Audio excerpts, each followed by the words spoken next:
Magkakaibang oras ngayong araw ay sasailalim sa red at yellow alert status ang Luzon, Visayas at Mindanao Grid.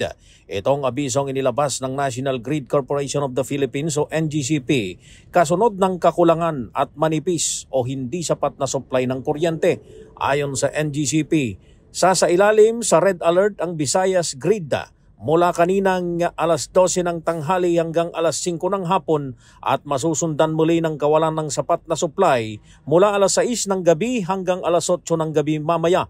Pero kaninang alas 10 pa lang ng umaga ay nakaranas na ng manipis na supply hanggang alas 9 ng gabi. Sabi ng NGCP, ganito rin halos ang sitwasyon ng Luzon Grid na makakaranas ng kawalan ng sapat na supply mamayang alas 3 hanggang alas 4 ng hapon habang sasailalim sa yellow alert mula alauna hanggang alas 3 ng hapon na mauulit mamayang alas 4 hanggang alas 10 na ng gabi.